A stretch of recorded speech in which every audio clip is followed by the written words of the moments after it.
What's up? Huh? My wire? You just throw it down.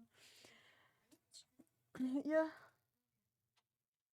Hey, give me 2 seconds. It was pretty fucked up.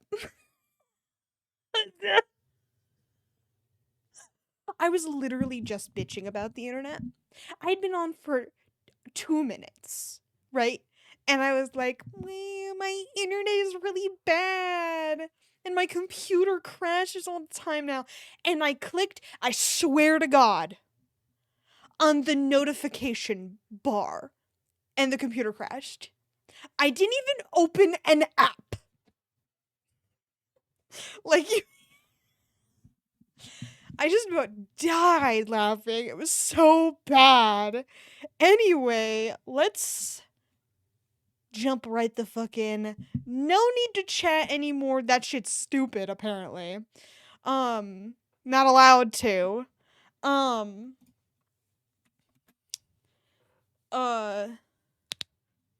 opening Cinderella Phenomenon right now. The internet is so fucking jacked. I don't know why. Dude, my laptop crashed earlier and got rid of my desktop. Did you move it? Like the file? You probably wouldn't do that, but that's what happens to me when it gets rid of my desktop backgrounds is I moved the file. And that's typically the problem. Okay. Sound. Sub game. No, she's still on my desktop. What the fuck? Yeah, I don't know what's going on, but something needs to be done to rectify this or something.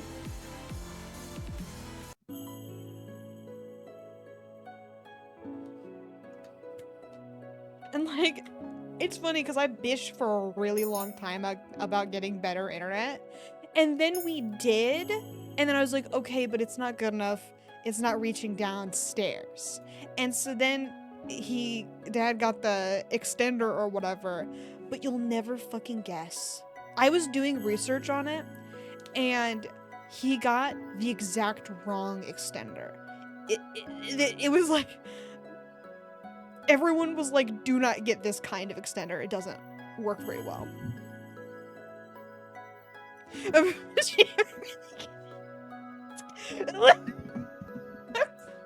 I can't say I'm surprised, to be honest. My bitrate's super low. I'm dropping frames like it's not even fucking funny.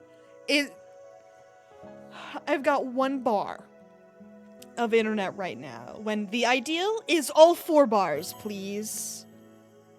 And thank you. But anyway, we'll try. We'll do our best to keep going. Rumpel needs us. Actually, before I go further, I need to pull up the Rumpel guide. And that'll be the real moment of truth. I don't think I gave myself a link to Rumpel. I gave myself a link to Karma. Oh.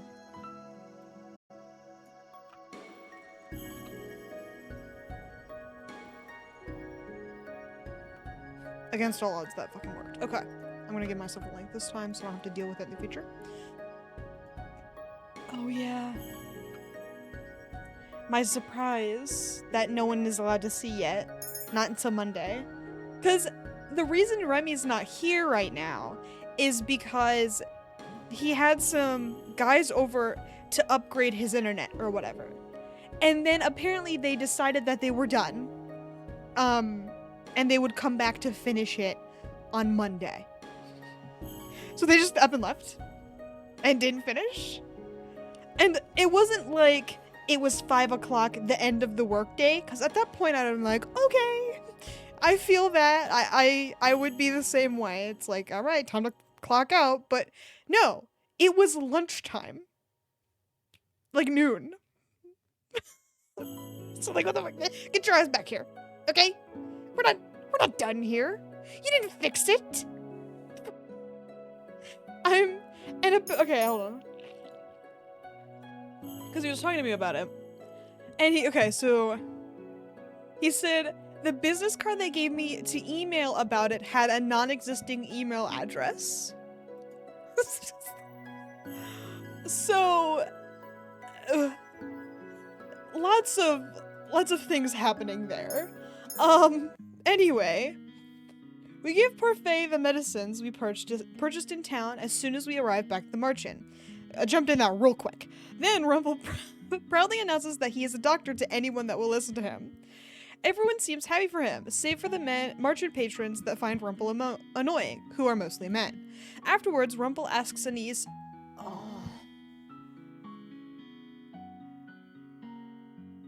we have to come up with a voice for Anise. Right now. We have to be prepared. We're brainstorming. What voices do we have? 'Cause I keep wanting to do a whisper. Or whatever, right? Scottish, you won't. Correct. I will not.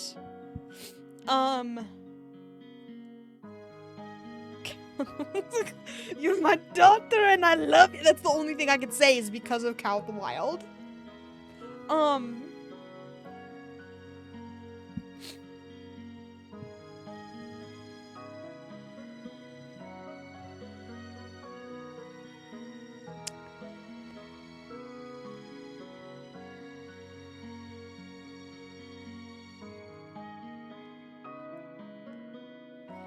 I could make her sound like a robot. I could just yell.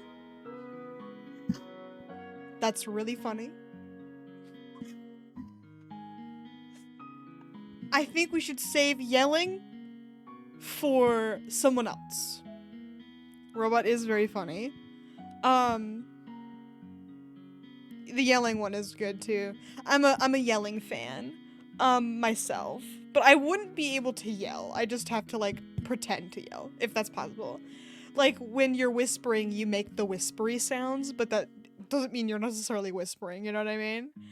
And I definitely wasn't whispering with,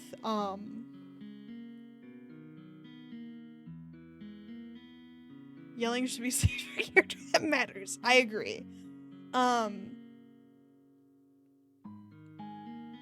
Cause Fritz, I think, is my surfer guy. But he could be yelling if we wanted. I'm not picky. He's not here often enough for him to really have a consistent voice anyway, so he can be the yelling guy. It'd be really funny because he would be, well, okay, that's not true. Cause it's Rumpel, Fritz, and then Waltz is last. And I can't even imagine what the Waltz route is gonna be like. Because he's so nice. I'm so excited for the Waltz route, I'm not gonna lie. Okay. Maybe I just make Anise sound really small. So it's like, at least it's like a little hint. I can do that one. We'll do that one. Afterwards, Rumpel asks Anise if he might be able to take over the medications for Parfait, if only because Anise is busier than him. Rumpel hasn't been at the March Inn long, and yet he's already found something to help break his curse. And then there's me. I do not think anyone will be able to help me. He's the little baby. He's the little guy. At the end of the night, when I finally have time to myself, I return to my room to rest. The next day, I'm sent right back to my chores. Rumpel is nowhere to be seen in the morning, and Anise says it is because he's tending to Parfait. He appears later in the afternoon, still full of smiles and silly flattery as he goes back to serving. How does he have so much energy? At the end of the if we weren't going to talk about the day at all, why do we care? Just cut over it. Like, I don't understand. Whatever. At the end of the day, I plop down on the settee to rest. My legs are weak from all the walking I have done today, and I can still feel the tiredness in my arms from all the sweeping with Mr. Broom. Princess? Just down 5-hour energy. Medieval 5-hour energy. I notice Anise standing beneath the doorway, smiling at me uncertainly. Thank you for your work today. Why is she thanking me for work I obviously do not want to do? It's not as if I've asked to do any of this. But you still help. Anise nervously shifts on her feet. So I just wanted to say thanks. When I do not make any effort to continue speaking with her, Anise gives a nervous little nod before heading back toward her room. Not long after her departure, I hear an exuberant and familiar voice. I could count my lucky stars, for they are giving me a rare opportunity to meet with my lovely princess this late at night. I should have gone to my room. Rumpel stops before me, winking. The moonlight on your face makes your eyes sparkle like the most precious gold, princess. I am not in the mood for your flattery. But princess, flattery is just a compilation of compliments. Everyone loves compliments. Rumpel jump scare? So true. He loves being a jump scare. I do not care for your compliments. Did I say that already? Maybe. Or Lady Anisa's thanks earlier. I mean, either. He heard that? You should learn to let people spoil you. I stare at him. That is the last thing I ever expected anyone to say. My whole life I've been called spoiled and rotten, the ice princess. Even Delora and Parfait want me to do these good deeds because they think I am incapable of goodness. I clench my fists and continue to stare at him, not understanding the swell of emotion inside of me. Why is he being so nice to me? Your first lesson is learning how to let people spoil you! He draws back his hand, reaching into his pocket and presents me with a small yellow bag. What's this? For you, my sweet princess! Hold on. A choice? I think fucking not. Not without my guide. Okay.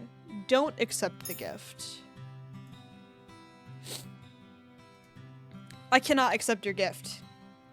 But princess, my advice! You have no reason to spoil me. Oh, sick, a bag. Yeah. It's like, okay, cool. Thanks for the gift, man. Which we apparently can't accept, which is another thing that doesn't make any goddamn sense to me. But whatever. Oh, shit. What the hell was that?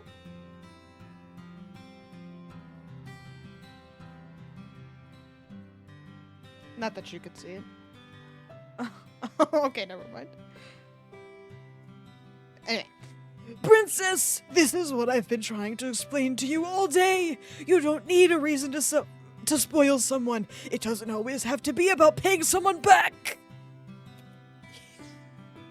Rumpel smiles a little sheepishly. Then he places the bag in my hand and curls my fingers around it. You deserve nice things, princess. You barely know me, and yet you still say that? Barely know you? We may not have known each other personally, but that doesn't mean I don't know enough about you. I am giving you this gift because I truly want you to have it. Besides, this is both a thank you and an apology gift. A thank you for accepting me as your partner, and an apology for my behavior yesterday. I don't remember what I did, but both you and the boy seemed frightened. Oh. Oh, wow, it's normal. That's crazy. I look down at the little bag. I open it up, and inside is a little white chocolate piece fashioned into the shape of a flower. A lily. Which apparently is significant to us, not that we would know that up until this point. It's not much, but you absolutely oh my god, they fucking faded out the glasses so we could see his eye. That's so goddamn funny. Who made this? Okay, anyway. But you absolutely must accept it, princess. Otherwise, my guilt would drown me in the dark shadows of sorrow for the rest of time. Lilies are my favorite flower. They say you give a white lily to someone you enjoy spending time with. Oh, and in floral language, they also stand for purity and majesty. He winks at me. Perfect for you, princess. Why? Why what? Why would you give this to me? No matter what you say about doing nice things for people, I don't see how that applies to me. And why would you thank me for being your partner? I did not even want to be your partner at first. But you do now. Bleh. I am unable to withhold my surprise. Rumpel raises an eyebrow, then sighs. Princess, you don't trust compliments, do you? Mother always told me that people were two-sided, that they'd say anything to make you believe that they were your friend. No. Never fear, my sweet princess. I'll make sure I compliment you until you learn to accept them. Could have done that the purity sentence. You know, me too. Wasn't a huge fan, but we can't all be winners. But no buts! I derive my happiness from making ladies like yourself happy. The compliments may seem strange to you, but don't worry, you'll see it in time. See what? The connections between people. You assume I'm just a flirt, but I get to know an awful lot about people. It's the reason I can guess so much about you. What could Rumpel possibly know about me? So, what do you think? Are you more attracted to me now because of my mysterious aura, or my doctorly sophistication? He leans closer to me, eyes sparkling. I could be your own personal doctor. I will slap you if you touch me again. Rumpel pulls back and raises both of his hands in surrender, but the smile does not leave his face. You really are hopeless, aren't you? Can I hit him? We have. And I think we can later on. Really crossing fingers. Do you think so? I thought that the events from today might have proven otherwise. Oh, speaking of which, I read over my journal. He flinched when he came closer. Dude, all of them are fucked up for that. Please do not get any closer. You are already close enough. Thank you so much. Actually, get further away. I read over my journal earlier. His expression becomes oddly solemn. Shall I enlighten you? Why would you tell me any of this? We're partners. Listen to him, please. Oh, you're not interested? I thought you might be, since I was your partner. If I don't listen, you'll still tell me regardless, so feel free to share. Rumpel sighs as he flips the journal open. Unfortunately, it was not much. The memory began coming together again as I was reading, but a lot of it still doesn't make sense. I glance down at the entry as he has stopped at. Look at the bottom of the page, princess. I follow his gaze to the bottom of the page and pause, noticing a conspicuous gap. There's no signature, and I always sign the end of every entry I write, which is kind of annoying. I can't think of a single normal person who would do that shit. I wonder if that might be the final piece of the puzzle. The final piece of your curse? If my name refuses to show up in the book, it may very well be the final memory I need to regain. You believe that the signature will be what gives you your true name, then? I have a feeling that might be the case. It was the first thing I noticed when the entry appeared. That would explain why the boy in town didn't know my name either. And there's something else. His voice is getting worse the more we talk to him. Something else that is missing? The journal entry is cryptic at best, vague, almost like an incomplete puzzle piece. I stared at him, not understanding. Slowly, Rumpel begins to explain. It says here that the boy's family rushed him to my clinic. He had a terminal illness that I could not cure. He was at death's door, and I couldn't save him. But he's still alive, isn't he? He even said that you saved him. Yes, there is a resolution in the journal, but it is not very helpful. 10 out of 10 voice action. Thanks. I could be a voice actor, I think. Do not let me do that. Do not encourage me. I glance down at the journal entry as Rumpel continues to speak. I refused to give up. I knew that there had to be a way to save the boy. I never gave up on my patients. In the journal entry, I describe someone who came to help me save the boy. He lifts the book and points to the words, reading them aloud. I met her for the first time tonight. She told me she had some way to help the boy, so we struck a deal. I hope I do not come to regret this. He snaps the journal shut. Shout out sound effect. Startling me. He sighs as he runs a hand through his hair. That's it. Someone helped me somehow, and I made a deal. I'm assuming this is related to my curse, but I can't say how. Why did you write so vaguely? I wish I could ask my past self the same question. So in the end, you're still not sure when you were cursed. Rumpel pauses, then shakes his head. I believe it started here. Not the curse, but the events that led to it. There's a reason this is the first memory to be triggered. It's important. Sound sip, so true. His voice is ruining my life very fast. He's talking too much. He has to get off screen. For a few moments, the two of us are quiet. Rumpel's curse is a mystery, not because he is hiding it like Karma, but because he does not understand it himself. After a few moments, Rumpel begins to laugh, breaking the silence. I look at him, startled. What's so funny? Oh, it's not funny, it's just... This is all very mysterious, isn't it? And my mysterious past makes me more alluring, doesn't it? Sorry, I haven't been chatting. I was trying on my Velma costume. No big... Does it... Are you sexy, or what's going on? Remy sent me another TikTok. I forgot to watch the second one. I'll remember that. I will watch that right now because I remembered. Is this about time? Maybe.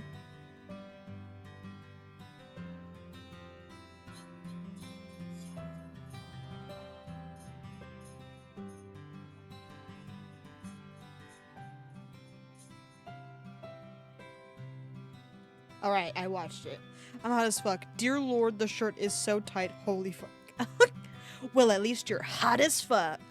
We're going to a... It's my backup costume. Yeah.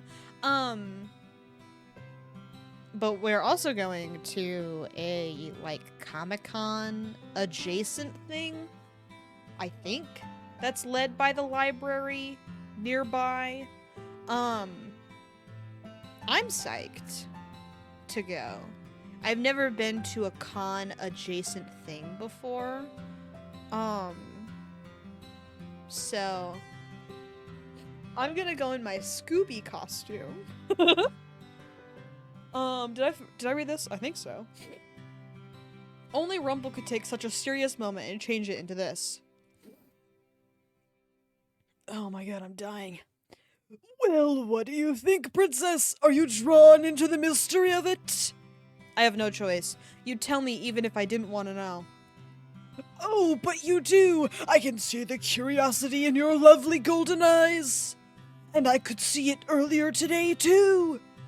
Thank you for accompanying me to town. I believe that I only met the boy because you were there to guide my way.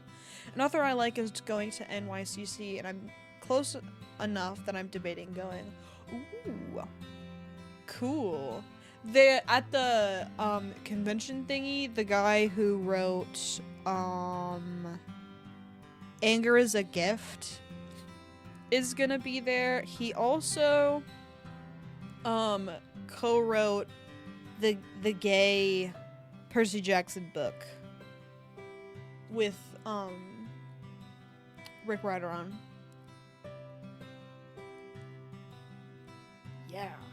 I really liked Anger as a Gift. It was a really interesting book. It was not a happy book. But it was interesting.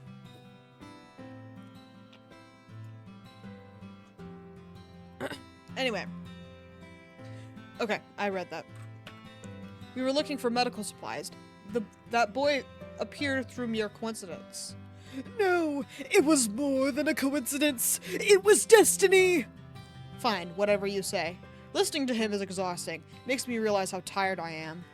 And all of these revelations are making my head spin. Gotta erase that off my disk. There's like silver shit everywhere. Oh, cool, I screenshotted this, so that'll be fun for me to find earlier. Me too, Wagon. Yeah, he's awful. Did I read that? Maybe. I'm too tired for this. It has indeed been a busy day. We will continue this enlightening discussion some other time. Jack, go back. Go. No. See, this is another thing, is that keeps happening a lot more often, too. Is the whole chat shit. You know? Really pisses me off. Perhaps. I turned to walk away with a little chocolate in my hands. As I walked toward the darkness of the hallway, Rumpel's soft voice echoes behind me. Twitch, please! In the same boat. So fucked up. Sweet dreams, my princess! I don't know how to make that one quieter. Chapter 4. Let's fucking go. Slay. You waited, but the children didn't come, did they? They promised they'd be back today. We even crossed pinkies. Promises are futile, dearest heart. But I've told you before and I'll tell you again, people are selfish creatures. They will always put their own well-being before others. No one does anything selflessly. To put your trust in someone is weakness, Wagon. Even those that make promises will only keep them if it benefits them. And you, my sweet, were obviously not beneficial to those children. So they didn't like playing with me? No, they did not. Come here, darling. You do not need those other children. The two of us can play together as we always do. I can always trust you, Mother? Of course, my love.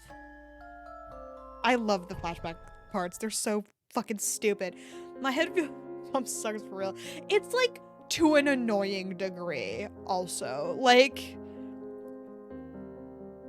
I'm a fan of like evil characters, but like sometimes there's a fine line between a well-written evil character that's like, you can have like a wholeheartedly fully evil character without any nuance or whatever, but you also can have a character that is too evil in like an annoying way where I don't get to like there's no, it's like so obviously so obvious that she was fucked up. A character can be evil without overdoing it. And like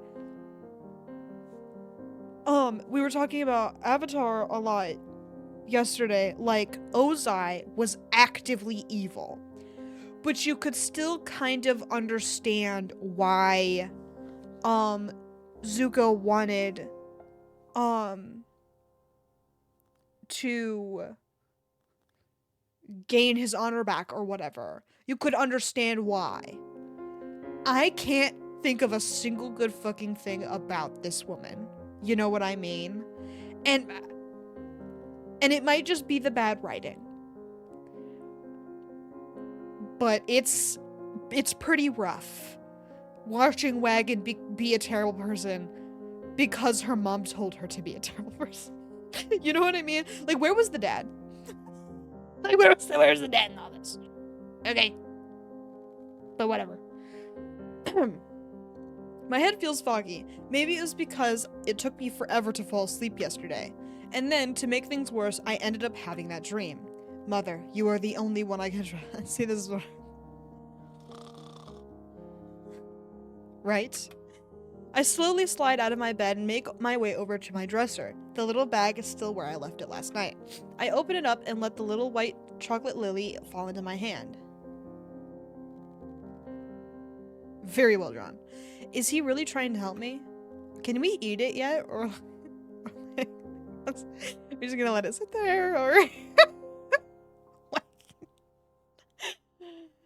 I remember his face yesterday and his bright smile as he presented this to me. I slowly wrung my fingers along the delicate white petals. She fucking sucks. Like, oh, what? Ozai, I'm always like, boo. But like when Zuko was like, honor, it was done due to the absence of his mother, so like it makes sense. Yeah. Like there was some nuance there. Like, but this one, it's almost like everything we hear from the mom is evil, evil, evil, evil, evil. Whereas like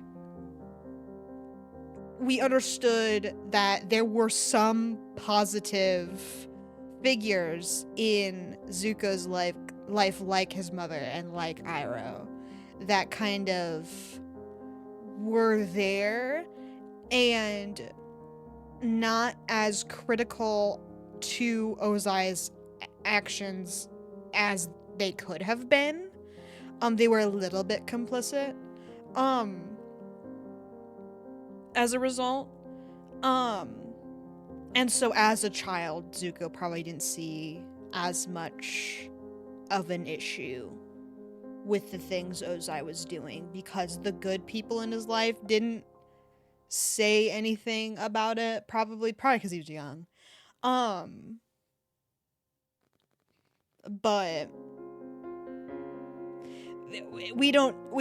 it's almost like Wagon didn't have any of that. She didn't have a good, like, adult figure at all. So she's just fucked up now. And it's annoying. It's not even, like, interesting or fun. It's just annoying. I slowly run my fingers across the delicate white petals. He couldn't have known lilies were my favorite flower.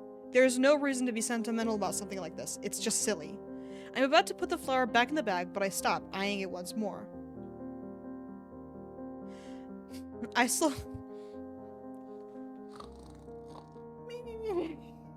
You can't be serious right now.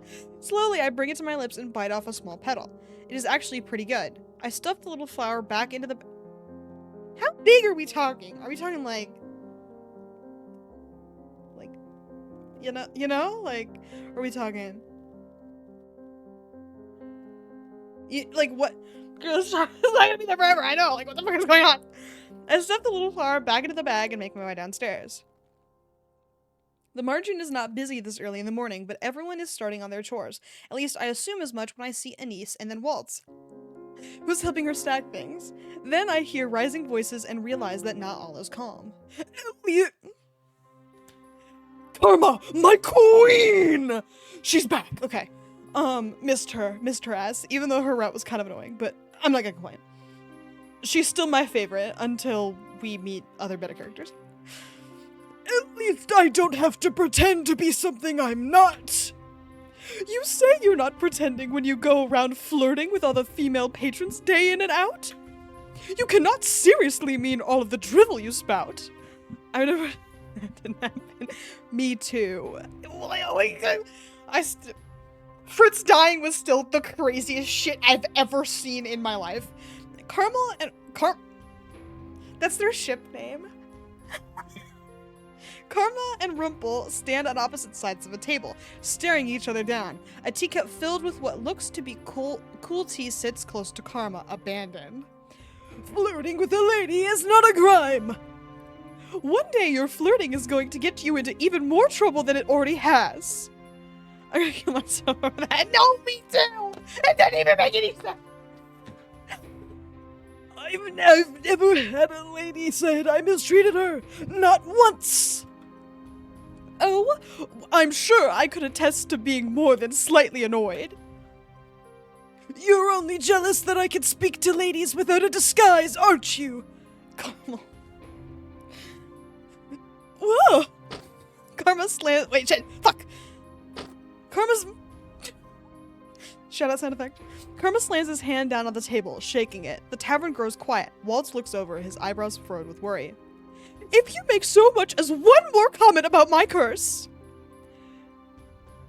Okay, how come Karma told Rumpel about the curse? Or do we know about it at this point? I don't know.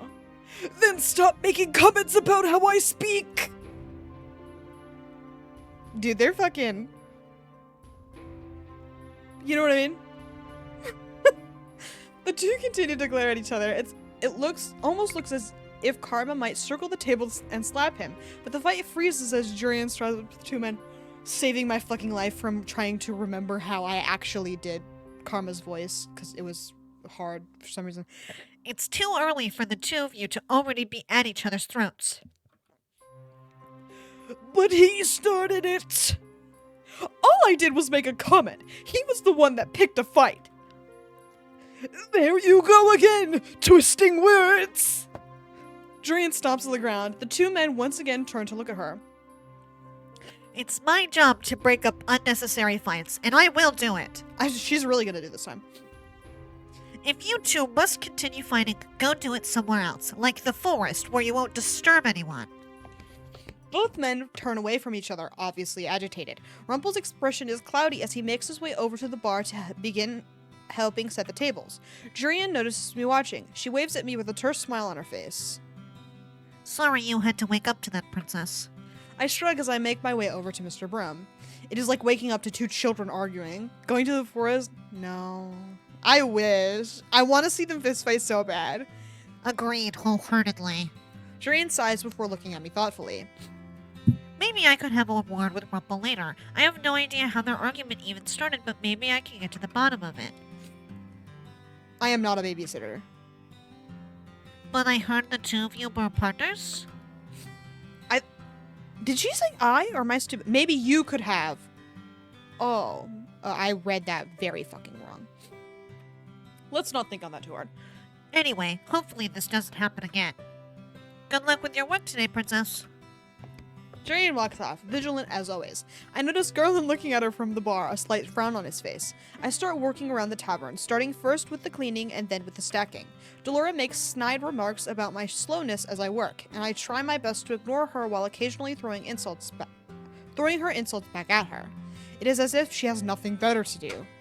Door opens, the door to the oh my god!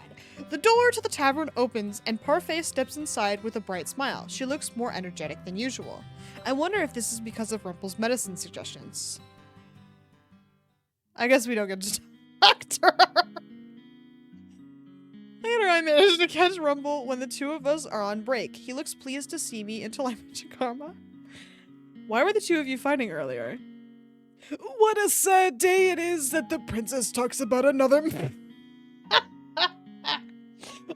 man to my face. Just answer me. I was getting ready for the events of today, as always, speaking to the lovely women who filter in and out of this place, when the beast appeared behind me. Even his insults are dramatic. Your flirting is distracting me, he proclaimed. Well, your flirting is annoying. But all I'm doing is complimenting women. I'm not impeding anyone's work. I thought that the only reason he was calling me out on such a thing was because he was actually jealous. You should have seen his scowl. And here we go.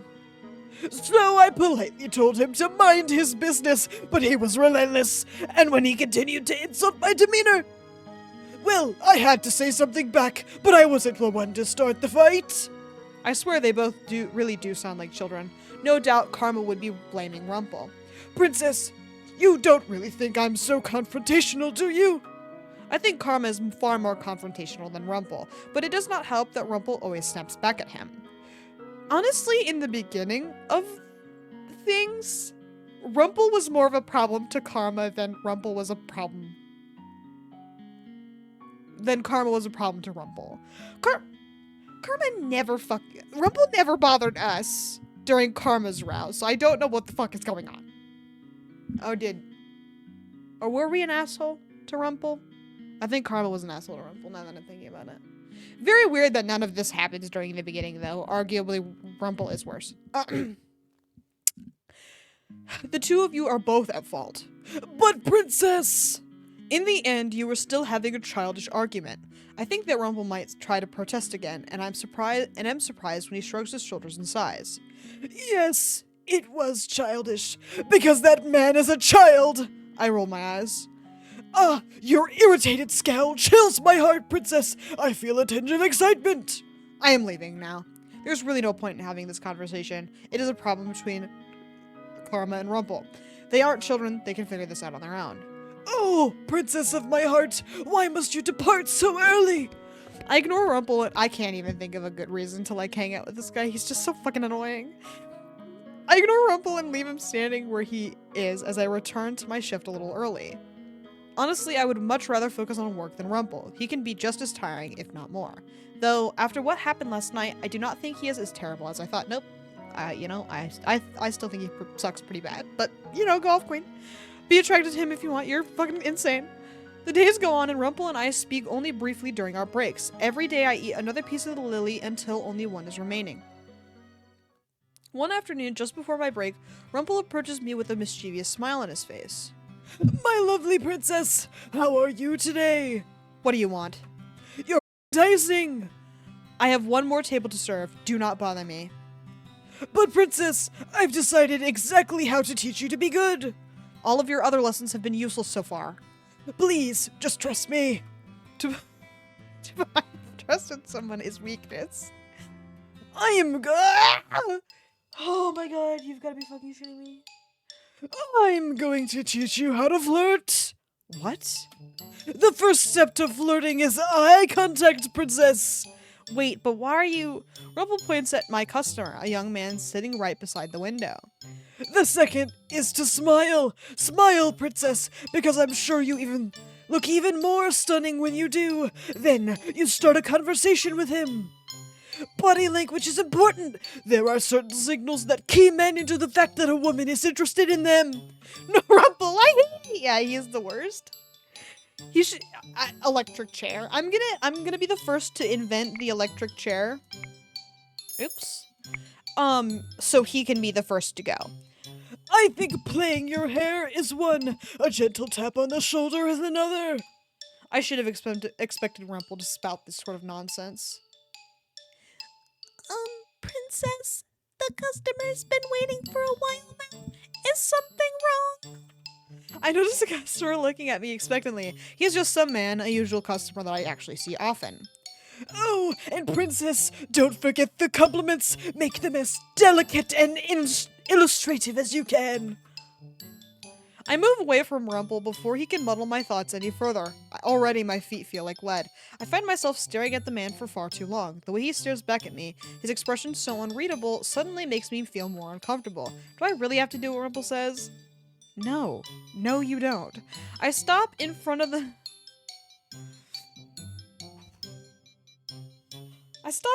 man and set down his tray, my eyes still on his. I do not have to follow Rumpel's advice, but for some reason my lips quirk. The smile on my lips, though, lasts all of a half second. Are you okay? Let me get it out. Attempt to flirt is the best choice. You can't be serious. God is not... There is no God.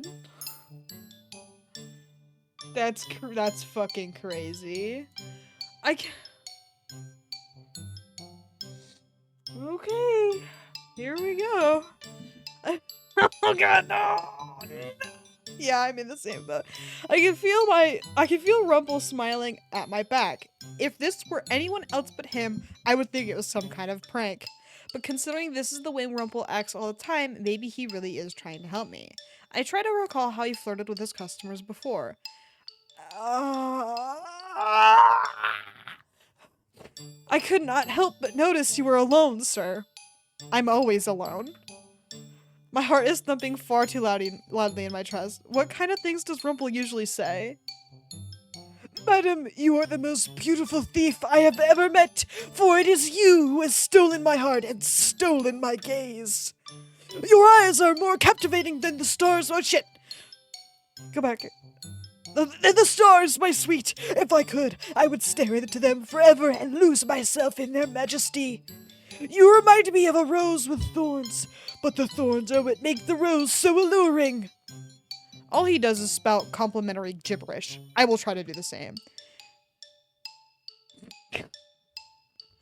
Oh, Jesus. I don't want to... No, neither do I. How is it that you would always be alone when you have such lovely eyes? The customer stares at me, baffled. I force myself to continue. Your eyes remind me of leaves in the fall as they flutter beneath the bright gaze of the sun, and... I stop. The words, nothing more than a shallow lie, make me feel strangely hollow. The man is just staring at me, but he looks uncomfortable. Still, I do not think he is anywhere near as uncomfortable as I am. Ma'am? Perhaps you would... My voice trails off. I bite my lips so hard I can taste something metallic. The man's expression is a mixture of awe and perplexity. I immediately turn away. Oh, God. My whole face is hot and I can feel anger boiling down deep down inside of me. Oh, princess!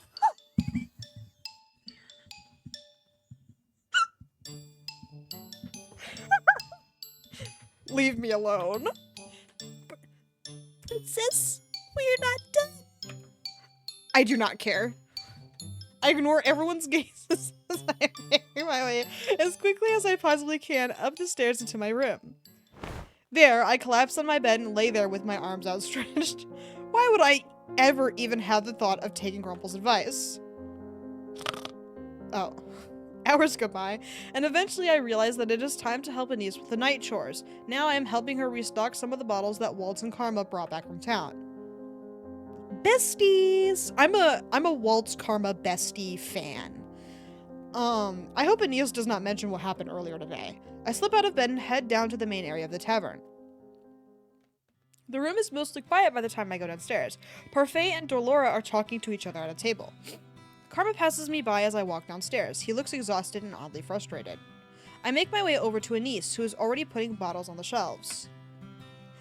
Oh, Princess, are you okay now? I'm fine. Now, what did you need me to do? Anise explains how restocking works. She shows me the labels on the shelves and explains that the empty spots are where the new bottles go. It is not a hard job, and one I can easily do without thinking too hard.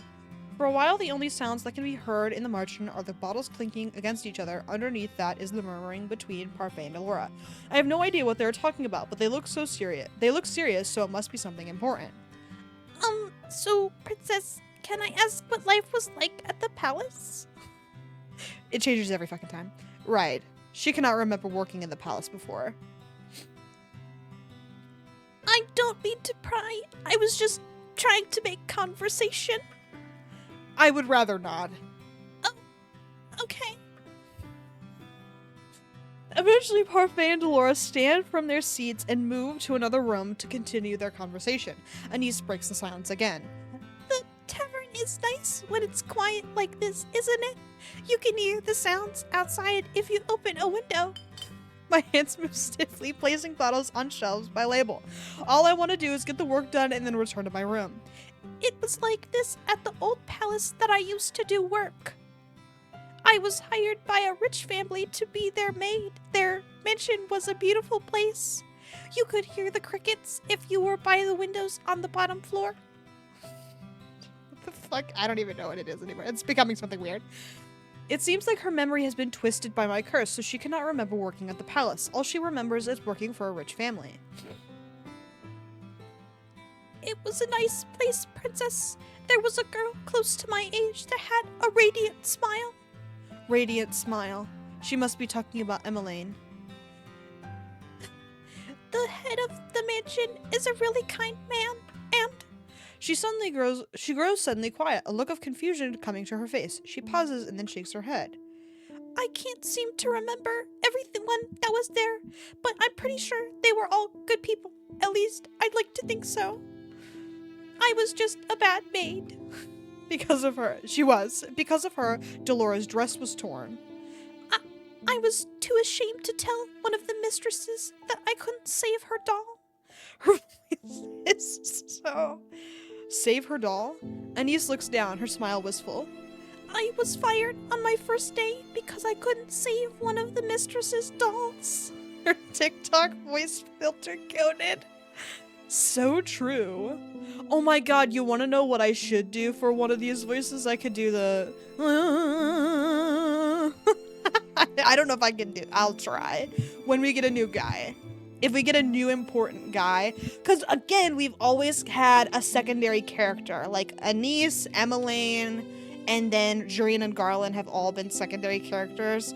Without a fucking doubt, we're gonna get one with Waltz, and we're gonna get one with... Fritz. I just don't know who the fuck they would be. You know? Because we've been introduced to everyone else in the first 2 chapters. So I'm really not sure.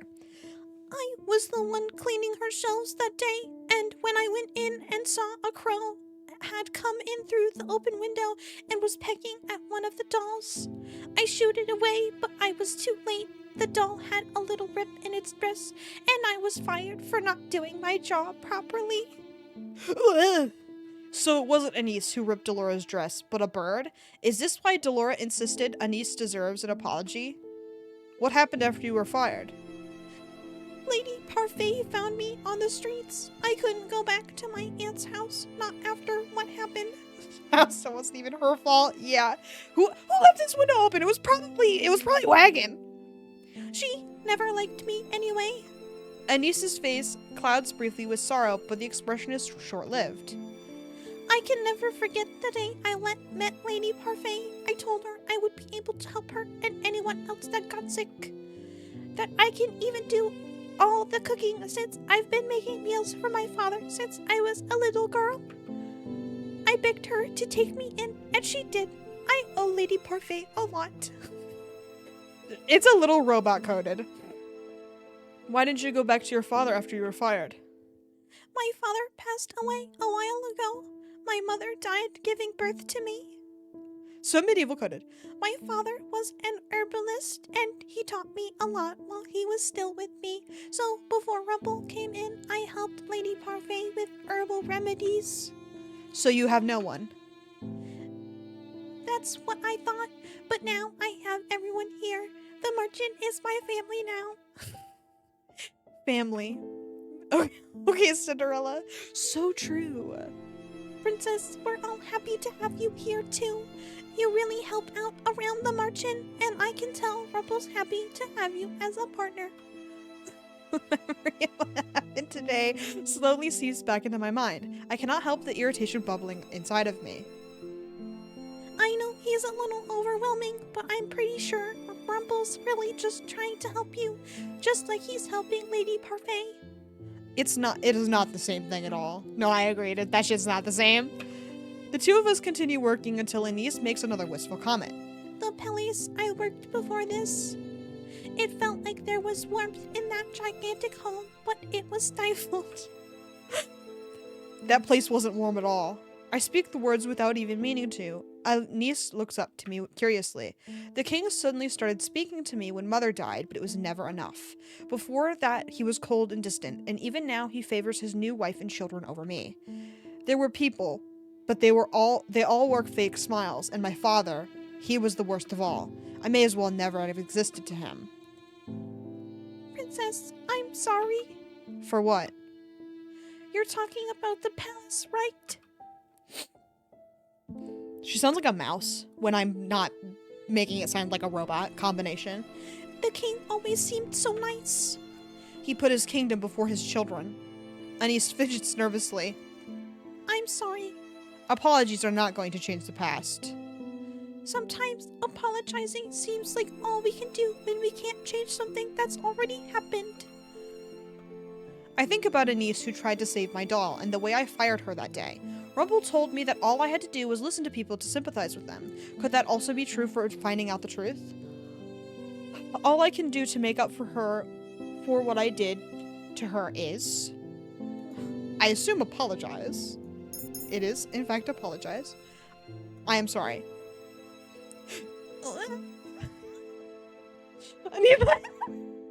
Anise looks at me, clearly shocked. She stands for a few moments before I scowl at her. Staring is rude. Okay. Oh, I was just... Why are you apologizing to me, princess? It is for something I did that you wouldn't remember. That I wouldn't remember? You should tell me. I promised I wouldn't hold it against you. Wagon, yeah. It is not important. Anise's eyes are suddenly downcast, and no matter the attempt, her smile isn't as bright as it once was. I quickly finish stacking the bottles on the shelves. I am done. Anise turns to look at me with an unusually tired expression on her face. Thank you for listening to me, princess, and for telling me a little bit about yourself, too. Okay, so all she had was her mother, who was terrible, and her father didn't bother to talk to his small child. Yeah. Because he was pissed off that he had a daughter with Miss Evil. So realistically, it's his fucking bad. A lot of this stuff. Insane. Anyway, already read that. I feel like I might have said too much. I do not respond to Anise, but instead chose to head out the front door. Anise asks where I am going, but I just ignore her. I think about heading to town, but then reconsider. I decide to head to the forest instead. My favorite location. Hey! I make my way to the forest clearing. In the dark, everything feels a lot more comfortable. Here, I do not have to pretend to listen to anyone, and I do not have to talk about myself. I settle down on a rock and stare up at the sky.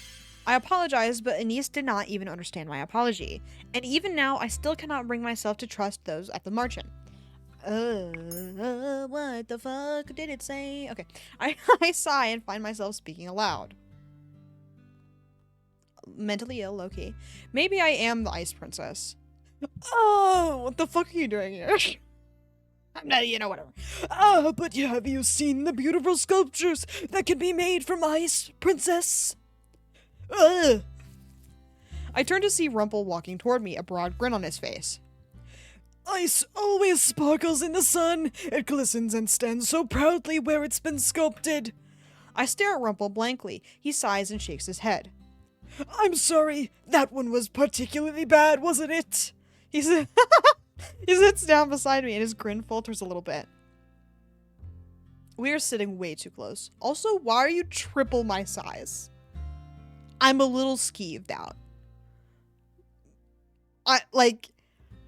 His images have been exceptionally normal in comparison to Rod and Karma. So far, he has been standing slightly closer to us than we would normally get to witness.